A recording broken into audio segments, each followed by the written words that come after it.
आऊज़ु बिल्लाहि मिनश शैतानिर रजीम बिस्मिल्लाहिर्रहमानिर्रहीम।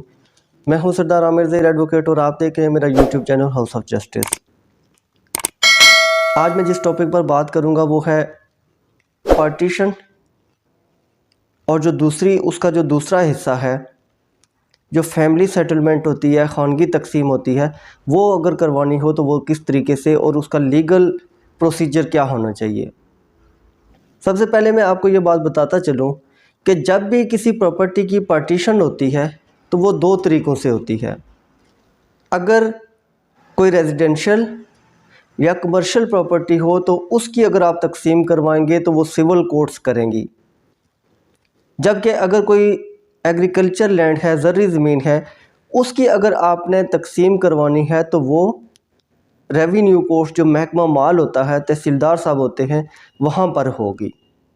Agriculture land की तकसीम आप सिविल कोर्ट में नहीं फ़ाइल कर सकते, इसी तरीके से रेजिडेंशियल या कमर्शियल प्रॉपर्टी की तकसीम आप रेवेन्यू कोर्ट्स में नहीं कर सकते।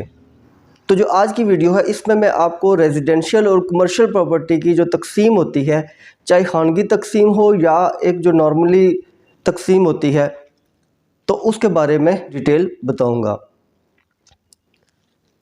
तकसीम की ज़रूरत कब पैदा होती है कि जब भी किसी आदमी की डेथ होती है जिसके नाम पर कोई भी मूवेबल या इमूवेबल प्रॉपर्टी हो, तो उसके बाद जब उसका कफन दफन वगैरह हो जाता है तो उसकी जितनी भी छोड़ी हुई प्रॉपर्टी होती है, मूवेबल या इमूवेबल, दोनों प्रॉपर्टीज़ उसके लीगल हेयर्स में एज़ पर देयर शेयर, जो उनके शरई और कानूनी तौर पर जो शेयर्स उनके मुख्तस हैं, तो उसके मुताबिक तकसीम होती है और हर जो लीगल हेयर है उसको उसका हिस्सा दिया जाता है। अगर तो जितने भी लीगल हेयर्स हैं वो आपस में किसी बात पर राज़ी नहीं होते कि कौन सी प्रॉपर्टी कौन सा लीगल हेयर लेगा, तो ऐसी सूरत में अगर रेजिडेंशियल या कमर्शियल प्रॉपर्टी है तो कोई भी लीगल हेयर वो जाके सिविल कोर्ट में एक दावा फ़ाइल करेगा। दावा किस कानून के तहत फ़ाइल करेगा? और ये दावा section 4 Punjab partition of immovable property act 2012 है, उसके तहत फ़ाइल किया जाएगा। जितने जो दूसरे लीगल एयर्स हैं उनको मुखालिफ साइड पर पार्टी बनाया जाएगा। तमाम लोगों को नोटिस जाएंगे, जब वो सारे हाज़िर होंगे तो अपना अपना वकालतनामा देके फिर जवाब दावा देंगे। फिर अगर कोई एप्लीकेशंस हैं तो उन पर आर्गूमेंट्स होंगे, उसके बाद शहादतें होंगी। लास्ट पर फाइनल आर्गूमेंट्स होने के बाद केस डिग्री हो जाएगा। डिग्री होने के बाद सबसे पहले होता है इंटरनल ऑक्शन। इंटरनल ऑक्शन होती है कि जितने भी लीगल एयर्स होते हैं पहले उनको ये मौका दिया जाता है कि वो अगर उनमें से कोई अगर ये प्रॉपर्टी ख़रीदना चाहे तो वो ख़रीद सकता है। लेकिन अगर इंटरनल ऑक्शन नाकाम हो जाती है, कोई भी लीगल एयर वो ख़रीद नहीं सकता या वो इंटरेस्टेड नहीं है, तो दोनों सूरतों में फिर ओपन ऑक्शन होगी। ओपन ऑक्शन से मुराद है कि उस प्रॉपर्टी के बारे में एक कोर्ट ऑक्शनर मुकर्रर किया जाएगा जो कि मुख्तलिफ़ जगहों पर इश्तिहार उस प्रॉपर्टी की नीलामी के बारे में लगाएगा, तो डेट और टाइम फ़िक्स करेगा। उसकी रिज़र्व प्राइस जो होती है वो फ़िक्स की जाएगी। तो मुकर्रर टाइम पर उस जगह पर जहाँ पर वो प्रॉपर्टी है उधर ही उस प्रॉपर्टी की ऑक्शन की जाएगी, नीलामी की जाएगी, और जो भी कोई भी आदमी अगर उसको ख़रीदने में इंटरेस्टेड है तो वो उस नीलामी में हिस्सा लेगा।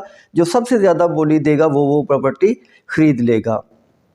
लेकिन कई जगहों पर ऐसे भी देखने में आता है कि जब केस पेंडिंग होते हैं, चल रहे होते हैं, तो जो लीगल हेयर्स होते हैं वो आपस में इस बात पर राज़ी हो जाते हैं कि हम आपस में राज़ीनामा कर लेते हैं और जितनी भी प्रॉपर्टी है वो तकसीम कर लेते हैं। जब ये प्रॉपर्टी तकसीम होती है तो डेफिनेटली उसके बारे में एक एग्रीमेंट बनाया जाता है, मायदा बनाया जाता है, जिसमें लिखा जाता है कि फ़लाँ लीगल एयर्स उसको ये चीज़ मिलेगी, फ़लाँ लीगल एयर्स को ये मिलेगी। तो उसे जब इन राइटिंग कर लेंगे, उसे तहरीर कर लेंगे, गवाहों की मौजूदगी में वो तहरीर किया जाएगा, गवाहों के साइन अंगूठा होगा। इसके अलावा उसे नोटरी पब्लिक से अटेस्ट करवाया जाएगा। तो अगर केस आपके पेंडिंग है तो आप वो केस विड्रॉ ना करें, बल्कि वही जो एग्रीमेंट आपने तैयार किया है तो वो आप जाके अदालत में पेश करें। अदालत में पेश करके जितने भी लीगल एयर्स हैं वो सारे बयान देंगे कि ये जो हमारी आपस की खानगी तकसीम है, प्राइवेट पार्टीशन है, वो हो चुकी है। हमने आपस में फैमिली में इसका जो डिस्प्यूट है वो हल कर लिया है, लिहाजा ये जो एग्रीमेंट है वो हम कोर्ट में पेश कर रहे हैं तो इसके मुताबिक कोर्ट फैसला कर दे। तो वो एग्रीमेंट जब आप कोर्ट में पेश करेंगे तो कोर्ट उस एग्रीमेंट को देखने के बाद ओरिजिनल वो जो स्टाम्प पेपर होगा उसको फाइल का हिस्सा बनाएगी, एग्जिबिट करेगी और तमाम लीगल हेयर्स के बयान लिखने के बाद उस केस को जिस तरह आपने वो एग्रीमेंट दिया है बिल्कुल उसी तरीके से वो उसको फाइनल डिग्री उसकी कर देगी। उसमें ये कोई नहीं होगा कि फ़लाँ आदमी का शेयर जो है वो शरई तौर पर ज़्यादा बनता था लेकिन यहाँ पर वो कम दिया गया है, या फ़लाँ आदमी का थोड़ा बनता था तो उसे ज़्यादा दिया गया। इस तरह का कोई इशू नहीं होगा। जिस तरीके से लीगल हेयर्स ने ये एग्रीमेंट लिख के दिया है उसी पर वो कोर्ट उसको डिग्री कर देगी। चाहे किसी को ज़्यादा मिलना था तो उसे थोड़ा मिला है, या किसी को थोड़ा मिलना था तो उसे ज़्यादा मिला है, इस पर कोर्ट को कोई ऑब्जेक्शन नहीं होगी जब आप खुद राज़ी हैं तो।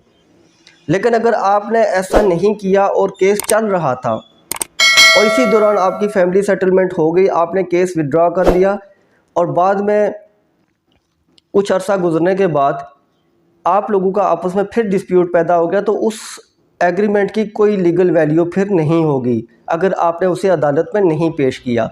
क्योंकि एक बात याद रखने वाली है, खानगी तकसीम हमेशा तब मानी जाती है जब तमाम लीगल हेयर्स उस पर राज़ी हों। अगर एक भी लीगल हेयर्स में से कोई एक भी आदमी उस पर राज़ी नहीं होता तो वो फैमिली सेटलमेंट, वो जो खानगी तकसीम है वो काबिल कबूल नहीं होती। तो इसलिए जब आप सब राज़ी हों तो उसी टाइम आप उसको अदालत में पेश करके कोर्ट से डिग्री ले लें। दूसरी बात है कि ये जो फैमिली सेटलमेंट होगी, अगर आपका केस चल रहा है तो फिर उस केस में अगर ओपन ऑक्शन नहीं हुई तो उससे पहले पहले की जा सकती है।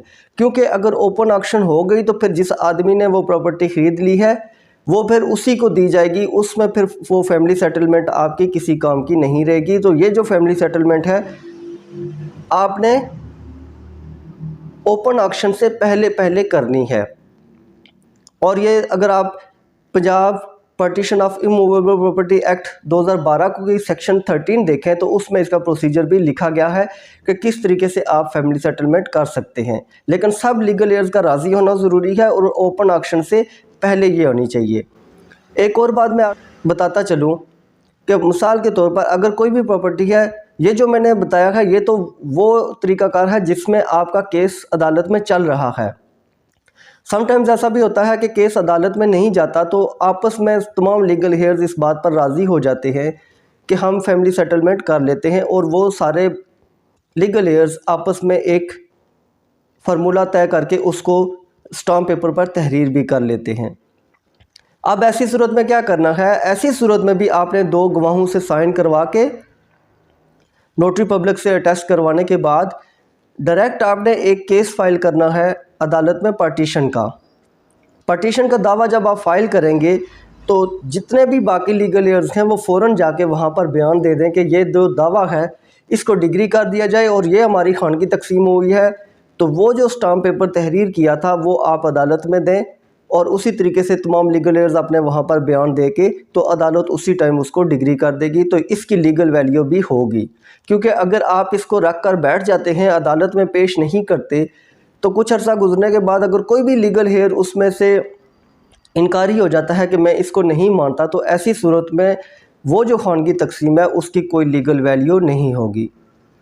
तो व्यूअर्स, ये थी आज की वीडियो पार्टीशन के बारे में कि रेजिडेंशियल या कमर्शियल प्रॉपर्टी उसकी तकसीम कैसे होती है, और अगर खानगी तकसीम हो चुकी है तो उसको आपने किस तरीके से उसकी अफर्मेशन करवानी है सिविल कोर्ट से। अगर वो नहीं करवाएंगे तो ये खानगी तकसीम आपकी किसी भी काम की नहीं रहेगी। उम्मीद है वीडियो पसंद आएगी। अगर वीडियो पसंद आई तो मेरे चैनल हाउस ऑफ जस्टिस को सब्सक्राइब करना ना भूलिएगा। इसी के साथ इजाज़त चाहता हूँ। अपनी दुआ में याद रखिएगा। फ़ी अमानिल्लाह।